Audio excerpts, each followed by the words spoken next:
மூன்றாவது பிரிவு கிமல். கிமல், உமது அடியனுக்கு அனுகூலமாயிரும்.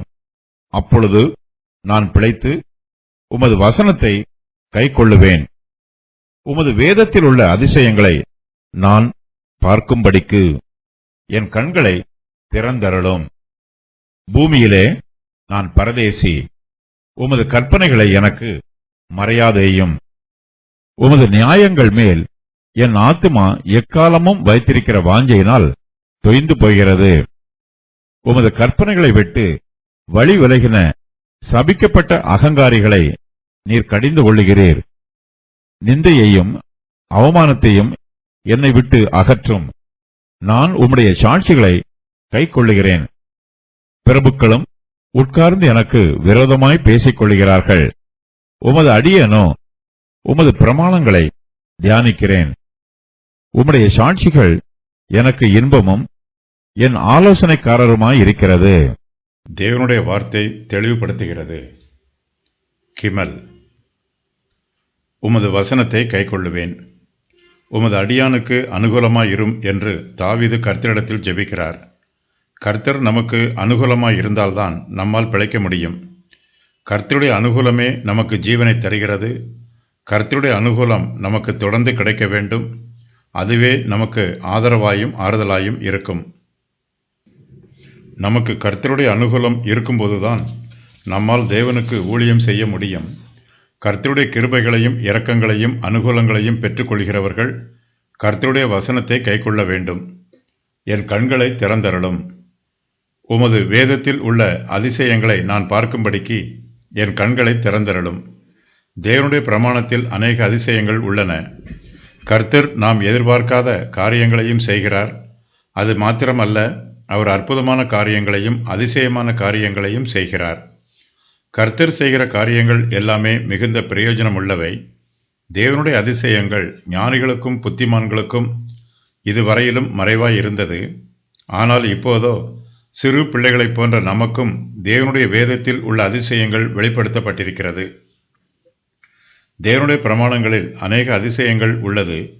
கிறிஸ்துவின் சுவிசேஷத்தில் அதைவிட மேலான அதிசயங்களும் அற்புதங்களும் உள்ளன. நம்முடைய சுபாவத்தின் பிரகாரம் நாம் தேவனுடைய காரியங்களுக்கு குருடராயிருக்கிறோம். நம்முடைய கண்கள் திறக்க வேண்டும் என்றால் நம்முடைய கண்களில் உள்ள செதில்கள் தேவனுடைய கிருபையினால் கீழே விழ வேண்டும். நம்முடைய மனக்கண்கள் பிரகாசமுள்ளதாக இருக்க வேண்டும். நம்முடைய விசுவாச கண்களினால் மாத்திரமே தேவனுடைய காரியங்களை நம்மால் காண முடியும்.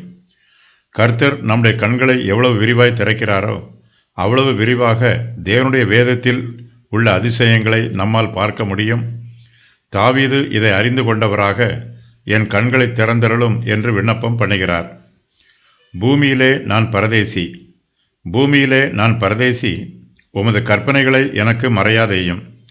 தாவீது தன்னுடைய உண்மையான நிலைமையை கர்த்தருடைய சமூகத்தில் அறிக்கை செய்கிறார்.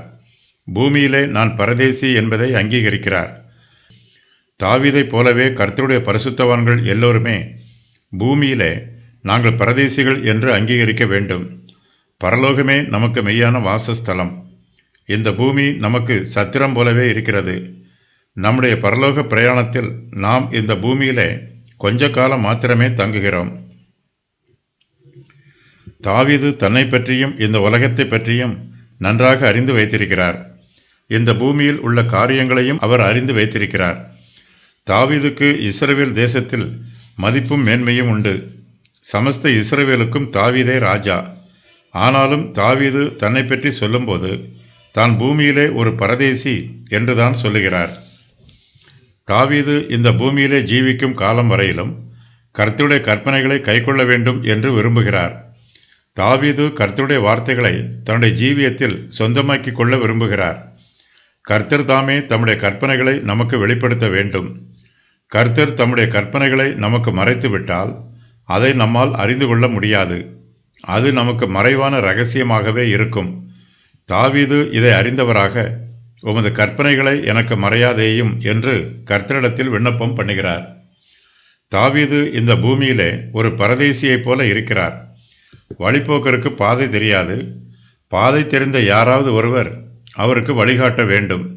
கர்த்தரே தாவீதுக்கு வழிகாட்டியாக இருக்கிறார். அவரை பாதுகாக்கிறவராகவும் அவரோடு உடன் பிரயாணம் பண்ணுகிறவராகவும் அவருக்கு ஆறுதல் சொல்லுகிறவராகவும் இருக்கிறார். தாவீது இந்த பூமியிலே ஜீவிக்கும் காலமெல்லாம் கர்த்தருடைய கற்பனைகளை நோக்கி பார்க்க வேண்டும் என்று விரும்புகிறார். தாவீதுக்கு தேவனுடைய விருப்பத்தை தவிர வேறு விருப்பம் எதுவும் இல்லை. அவரோ இந்த பூமியில் ஒரு பரதேசியைப் போல இருக்கிறார். பரதேசிக்கு உலக பிரகாரமான காரியங்கள் மீது விருப்பம் இருக்காது. தாவீதின் விருப்பமெல்லாம் கர்த்தருடைய கற்பனைகளின் மீதும் அவருடைய சித்தத்தின் மீதுமே இருக்கிறது. கர்த்தர் எப்போதுமே தம்மை பற்றிய வெளிப்பாடுகளை எளிமையாக தெளிவாக வெளிப்படுத்த வேண்டும் என்றே விரும்புகிறார். நாம் புரிந்து கொள்ளும் விதத்தில் தமது கற்பனைகளை நமக்கு எளிமையாக்கவே விரும்புகிறார். தமது கற்பனைகளை அவர் மறைப்பார் என்பது சந்தேகமே. என் ஆத்துமா தொய்ந்து போகிறது. உமது நியாயங்கள் மேல் என் ஆத்துமா எக்காலமும் வைத்திருக்கிற வாஞ்சனையினால் தொய்ந்து போகிறது. கர்த்தருடைய வேதத்தில் உள்ள அதிசயங்களை பார்க்கும்படிக்கு கர்த்தர் தாமே தன்னுடைய கண்களை திறந்தருள வேண்டும் என்று தாவீது ஜெபம் பண்ணினார். கர்த்தர் தம்முடைய கற்பனைகளை தனக்கு மறைக்கக்கூடாது என்றும் ஜெபம் பண்ணினார். கர்த்தர் தம்முடைய நியாயங்களை தனக்கு வெளிப்படுத்த வேண்டும் என்று தாவீது இப்போது ஜெபம் பண்ணுகிறார். கர்த்தருடைய வார்த்தைகளை நாம் அறிந்து கொள்ள வேண்டும் என்றால் கர்த்தர் நம்முடைய கண்களை திறக்க வேண்டும். கர்த்தர் தம்முடைய வார்த்தையை நமக்கு வெளிப்படுத்த வேண்டும். தம்முடைய வார்த்தையை புரிந்து கொள்வதற்கு கர்த்தர் தாமே நமக்கு ஞானத்தையும் அறிவையும் கொடுக்க வேண்டும். தாவீதின் ஆத்துமா கர்த்தருடைய நியாயங்கள் மேல் எக்காலமும் வாஞ்சியாய் இருக்கிறது. இந்த வாஞ்சையினால் அவருடைய ஆத்துமா தொய்ந்து போயிருக்கிறது. சங்கீதக்காரன் நீதியின் மேல் வாஞ்சையாக இருக்கிறான். அந்த வாஞ்சை அதிகரிப்பதினால் பல சமயங்களில் அவன் ஏமாற்றமடைந்து மிகுந்த துயரமடைகிறான். அவனுடைய ஆத்துமா கூட பல வேளைகளில் எதிர்பார்ப்பதினால் தொய்ந்து போகிறது. சபிக்கப்பட்ட அகங்காரிகள். உமது கற்பனைகளை விட்டு வழிவிலகின சபிக்கப்பட்ட அகங்காரிகளை நீர் கடிந்து கொள்கிறீர். துன்மார்க்கருடைய தீய குணங்களை தாவீது இங்கு விவரிக்கிறார். அவருடைய சிந்தைகள் மோசமாய் இருக்கிறது. அவர்கள் பெருமை உள்ளவர்களாகவும் அகங்காரிகளாகவும் இருக்கிறார்கள். மற்ற எல்லோரையும் விட அவர்கள் தங்களை உயர்த்துகிறார்கள். தங்களை எல்லா மனுஷருக்கு மேலாக உயர்த்துவதோடு அவர்கள் தேவனுக்கு மேலாகவும் தங்களை உயர்த்துகிறார்கள். தேவனுக்கு விரோதமாக பெருமைப்படுகிறார்கள். இவர்கள் தேவனுடைய கற்பனைகளை விட்டு வழி விலகினவர்கள். இவர்கள் தேவனால் சபிக்கப்பட்டவர்கள். இவர்கள் அகங்காரிகள். இவர்கள் தேவனுடைய சித்தத்திற்கு தங்களுடைய சித்தத்தை கீழ்ப்படுத்தவில்லை. இவர்கள் தேவனுடைய சித்தத்திற்கு விரோதமாக சித்தம் கொண்டிருக்கிறார்கள். பாவங்களை துணிகரமாக செய்கிறார்கள். இவர்களுடைய இருதயத்தில் இருக்கும் பெருமையே இவர்களுடைய துன்மார்க்கமான பாவத்திற்கு காரணம். இவர்கள் தேவனுடைய கற்பனைகளை விட்டு வழிவிலகுவது மாத்திரமல்ல, தேவனுடைய கற்பனைக்கு விரோதமான காரியங்களையும் தங்களுக்கு சொந்தமாக்கி கொள்கிறார்கள். இதனால் அவர்களுடைய பேச்சும் செய்கையும் பாவமாய் இருக்கிறது. கர்த்தர் பெருமை உள்ளவர்களுக்கு எதிர்த்து நிற்கிறார். பெருமை உள்ளவர்களை சபிக்கிறார். தாழ்மை உள்ளவர்களுக்கோ கர்த்தர் கிருபை கொடுக்கிறார், அவர்களை ஆசீர்வதிக்கிறார். நியாயப்பிரமாணத்தின் கிரியைக்காரராகிய யாவரும் சாபத்திற்கு உட்பட்டிருக்கிறார்கள். நியாயப்பிரமாண புஸ்தகத்தில் எழுதப்பட்டவைகளை எல்லாம் செய்யத்தக்கதாக அவைகளில் நிலைத்திராதவன் எவனோ அவன் சபிக்கப்பட்டவன் என்று எழுதியிருக்கிறதே என்று அப்போஸ்தலர் பவுல் சொல்லுகிறார். கலாத்தியர் 3:10.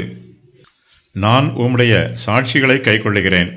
நிந்தையையும் அவமானத்தையும் என்னை விட்டு அகற்றும். நான் உம்முடைய சாட்சிகளை கைக்கொள்ளுகிறேன். தாவீதுக்கு மனுஷரால் நிந்தையும் அவமானமும் உண்டாயிற்று. இவை தம்மை விட்டு அகற்றப்பட வேண்டும் என்று தாவீது விரும்புகிறார். கர்த்தரால் மாத்திரமே தாவீதுக்கு வந்த நிந்தையையும் அவமானத்தையும் அகற்றி போட முடியும். விட்டு அகற்றுதல் என்னும் வார்த்தைக்கு புரட்டி தள்ளி போடுதல் என்று பொருள். நிந்தையும் அவமானமும் தாவீதின் மீது சுமத்தப்பட்டிருக்கிறது. இந்த பாரத்தை தாவீதின் சுய முயற்சியினால் புரட்டி போட முடியவில்லை. தாவீது தன்னுடைய சுய முயற்சிகளை பற்றி கர்த்தரிடத்தில் பெருமைப்படவில்லை. தன்னால் ஒன்றும் செய்ய முடியாது என்பதை அங்கீகரித்து நிந்தையையும் அவமானத்தையும் என்னை விட்டு அகற்றும் என்று கர்த்தரிடத்தில் ஜெபம் பண்ணுகிறார். தாவீது கர்த்தருடைய சாட்சிகளை கைக்கொள்ள விரும்புகிறார். தாவீதைப் போலவே நமக்கும் மனுஷர் மூலமாய் நிந்தையும் அவமானமும் வந்திருக்கலாம். நம்முடைய நாட்கள் சோதனையின் நாட்களைப் போல இருக்கலாம். நமக்கு எவ்வளவு நிந்தையும் அவமானமும் வந்தாலும் நாம் கர்த்தரை உறுதியாக பற்றி கொள்ள வேண்டும். விசுவாசத்தில் நிலைத்திருக்க வேண்டும். கர்த்தர் நமக்கு நல்ல முடிவை கொடுப்பார். ஆரம்பமும் முடிவும் கர்த்தருடைய கரத்தில்தான் உள்ளது. கர்த்தரே துவக்கமும் முடிவுமாக இருக்கிறவர்.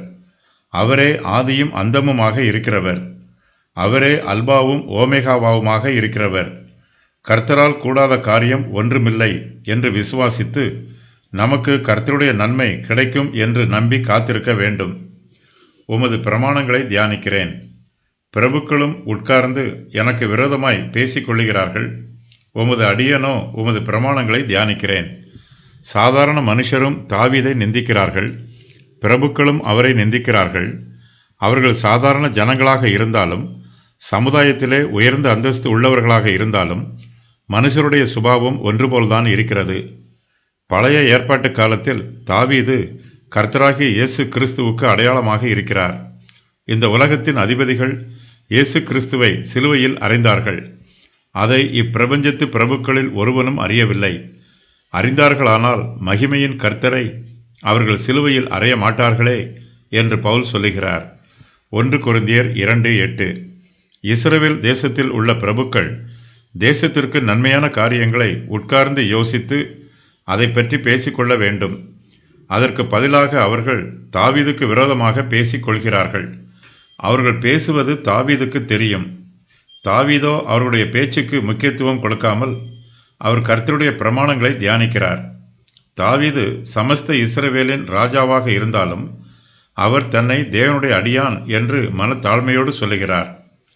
தேசத்தின் பிரபுக்கள் தனக்கு விரோதமாக பேசும்போது கர்த்தருடைய பிரமாணங்கள் தனக்கு ஆதரவாக பேசுவதை தாவீது அறிந்திருக்கிறார். மனுஷர் நமக்கு விரோதமாக பேசும்போது கர்த்தருடைய வார்த்தை நமக்கு ஆதரவாக பேசுகிறது.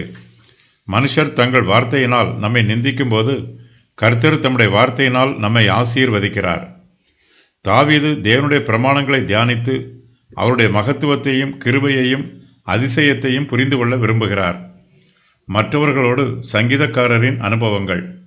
பிரபுக்கள் காரணமில்லாமல் சங்கீதக்காரனுக்கு விரோதமாக பேசி துன்புறுத்துகிறார்கள். மற்றவர்களின் நிந்தனையினாலும் அவமானப்படுத்துதலினாலும் மிகவும் துன்பப்படுகிறான். ராஜாக்களுக்கு முன்பாக கர்த்தருடைய சாட்சிகளை குறித்து பேசுவான். அகந்தைக்காரர் அவனை மிகவும் பரியாசம் பண்ணுகிறார்கள். கர்த்தருடைய வேதத்தை விட்டு விலகுகிற துன்மார்க்கர் நிமித்தம் நடுக்கம் அவனை பிடித்தது. துன்மார்க்கரின் கூட்டம் அவனை கொள்ளையிட்டது. கர்த்தருக்கு பயந்து அவருடைய கட்டளைகளை கைக்கொள்ளுகிற அனைவருக்கும் அவன் தோழன். அகங்காரிகள் அவனுக்கு விரோதமாய் பொய்யை பிணைக்கிறார்கள். கர்த்தருடைய வசனத்துக்கு காத்திருக்கிறபடியால் கர்த்தருக்கு பயந்தவர்கள் அவனை கண்டு சந்தோஷப்படுவார்கள். அகங்காரிகள் அவனை பொய்களினால் கெடுக்க பார்க்கிறார்கள். அவனை துன்பப்படுத்துகிறார்கள். அகங்காரிகள் அவனுக்கு குழிகளை வெட்டுகிறார்கள். அநியாயமாய் அவனை துன்பப்படுத்துகிறார்கள். துன்மார்க்கர்கள் அவனை பூமியில் இராமல் நீக்கிவிட சற்றே தப்பிற்று. துன்மார்க்கர் அவனை அழிக்க காத்திருக்கிறார்கள்.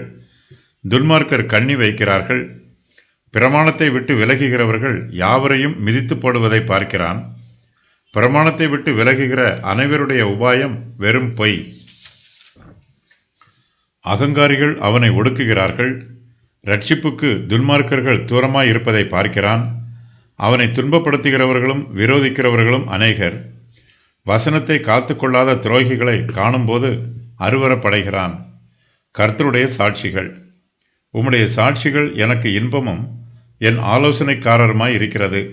தாவீது கர்த்தருடைய பிரமாணங்களை தியானிக்கிறார். பிரபுக்கள் தாவீதுக்கு விரோதமாக உட்கார்ந்து பேசும்போது கர்த்தருடைய பிரமாணங்கள் அவருக்கு ஆறுதலாய் இருக்கிறது. தேவனுடைய சாட்சிகள் தாவீதுக்கு இன்பமாய் இருக்கிறது. தாவீது தேவனுடைய வார்த்தையையும் அவருடைய பிரமாணங்களையும் அவருடைய சாட்சிகளையும் தன்னுடைய ஆலோசனைக்காரர் என்று சொல்லுகிறார்.